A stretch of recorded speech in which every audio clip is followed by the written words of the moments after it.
Hello everyone. For those who may or may not know me, my name is Jonathan Brunelli, and I am so excited to present my capstone presentation for you guys this evening, entitled The Racial and Cultural Inclusivity on Television and Hollywood Strategy to Educate Through Representation. My project delves into the world of entertainment and how the misrepresentations of racial and ethnic narratives is often easily missed by most or ignored by others, disregarding dangers of its influence on the American population. Hollywood has fed us an image, and we have accepted it for decades, but not understanding how fictional programs can impact our worldview and perception of the world around us is very dangerous. Now, let's begin with the theoretical framework and how it relates to televised programs and their connection to cultivation theory. Cultivation theory, for those who don't know, was developed in 1969 by sociologist George Gerbner, and it is a sociocultural critical theory originating from the communications studies field. And it states that a person's view of the world around them has been and is being cultivated by the media they consume and not necessarily by their direct experiences. Most of the research on this theory focuses on viewer perceptions of crime risk and violence worldwide. However, I notice an untapped connection between cultivation theory and television's representation of racial and cultural narratives, especially in terms of their impact on audiences. While compiling my literature review of scholarly sources, real-world consequences seem to be commonplace in many studies. Reality shows like Survivor were seen as receiving backlash and becoming too political when an increase in bi-POC contestants were present in the show, as examined in Brielle Harbin's study, or the negative attitudes toward policy support for naturalization rights for Middle Eastern citizens due to harmful depictions of their racial group as terrorists in numerous programs, as examined in Ian Hawkins' study. After learning this, I immediately started gathering resources primarily around televised programs and viewer perceptions' impact on real-world issues pertaining to racial discourse. And now moving on to the methods and analysis, which brought me to my chosen method and the eventual analysis, collecting data through survey research. Employing a qualitative research approach with a thematic analysis framework, I created a survey questionnaire with 30 open-ended and closed-ended questions, all seeking to answer the overarching research question. Does the sheer appearance of diverse representation outweigh the either uplifting, one-dimensional, or stereotypical depictions of racial minorities groups in televised media? Asking participants questions like, or questions relating to demographics, viewership frequency, preferred programs, the presence of a shared racial background to characters on screen, viewer perception of quantifiable and accurate research and representation, and the appearance of negative stimuli and stereotypes in terms of viewer determinant. With questions like, how often do you see characters similar to your racial background portrayed on television? And whether you watch those shows or not, were you accurately represented? And does that deter you from watching the show in the first place?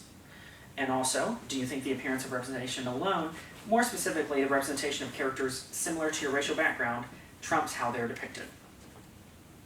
Moving on to our analysis, these are the four themes that were present, or more the four categories that were present in each of the questions and the answers that I received from my participants, proceeding to analyze their responses, keeping in mind thematic analysis and the result it produces, placing responses into categories and further developing overarching themes within the data set. With categories like demographics of viewer-preferred programs, personal connection and viewership, misrepresentation and offensive depictions, racial representation, and viewer commitment, the survey produced many answers falling into multiple of these categories simultaneously.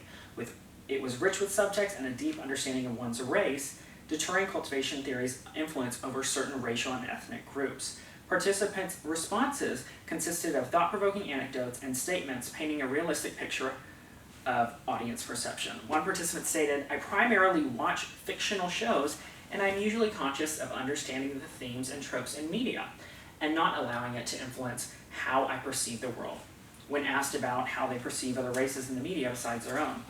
While another stated, "I feel like I get better representation elsewhere when discussing television's inherent ability to educate the masses on race, ethnicity, and culture." More responses relating to the elaboration of such a question in "white people tend to be the default," Latinos are very sexualized and made to be dumb. You will rarely see Latinos or Native American characters that aren't just walking stereotypes and tropes, and it is rare to see brown hijabis in TV shows. And these are all responses from a multitude of questions, but all kind of having the similar feelings on racial representation and viewer commitment, as well as the misrepresentation and offensive depictions. Not only did shows, however, an intriguing discovery followed after moving past questions of stereotypes and requesting participant opinions about representation over depiction and prepared programs among participants, or preferred programs among participants. Not only did shows dominated by white and European characters make up the majority of the preferred programs, despite almost 69% of participants hailing from racial minority groups, but the majority of responses agreed in stating that television was fictional and meant nothing more to them than its entertainment value, or for its entertainment value. However, inquiring, many programs included Modern Family, One Day at a Time, Cops, Gossip Girl, and The Office. And they were considered to have harmful portrayals of certain racial groups. And moving on to our discussion for our theme development and social patterns, all of which resulting in the thematic analysis and what social patterns were apparent in such categorization. Participants understood how television can impact others' worldview but not their own, still being able to spot negative representation and being able to elaborate on their offense towards stereotypes. At first it was challenging to comprehend whether this understanding came from a place of nihilism, doubting if the world will ever change in their favor, or sheer disinterest in negative portrayals, since many voiced opinions like, I know what the TV executives want to portray, and this is not my reality. I know who I am, and I know my true identity. What I was missing the entire time was the subtext found in the combined responses. Not only did they know their true identity, but they understood that any individual belonging to a racial minority group would know better than to base their worldview on a depiction from television, a place notorious for twisting narratives and pushing agendas. Drawing upon previous research, I found Valerie J. Callahan's discussion of perceptions of crime risk and fear of crime in her 2012 study directly correlating with cultivation theory's origin, but further stating with less experience and fewer cognitive resources those with those things may find themselves subject to persuasion due to their inability to reject influential narratives. However, those belonging to a racial and ethnic minority rely on their racial education, meaning their opinion on racial matters is directly drawn from lived experiences. The first theme, of course, found within the social patterns and discussing the development of such themes was exemplified by participant responses such as, I feel that as a minority, quoting the participants, I know better than to let a fictional show influence me to judge other races. Those hailing from white European racial backgrounds might have had an education, but they are still prey to cultivation influences. One thing that education cannot teach is lived experiences. Callahan, expounding on the statement above of white people's inexperience in the minority-related encounters, states, they substitute media-based reality for experience. This leads me to my second theme in understanding the entertainment industry's power structure, drawing from Jose Iguarta's 2012 study on analysis of the image of immigration in primetime television fiction, stating the overall lack of diverse characters present in fictional programs. And he states that it may be conditioning the visibility or social vitality of these groups, making it more difficult for the native population to establish vicarious parasocial relationships with characters of other national origins. The study, of course, was conducted in Spain, so it has an international origin, but its cultivation and viewership findings are nonetheless meritful.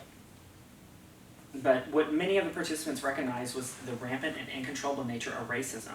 However, they failed to recognize television's involvement in its continuance and how the power structure in Hollywood directly affects the agendas present in any given television program.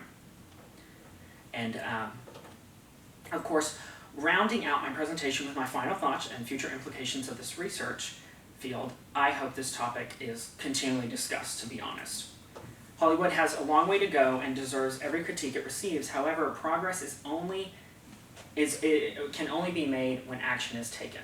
Further research should be more widespread and have the power to decide whether television programs are released or made in the first place. Television may be for entertainment purposes, but it should also draw from research or what viewers want to see. Not only are shows about racial minorities untapped markets, but they also are in short supply. This approach isn't simply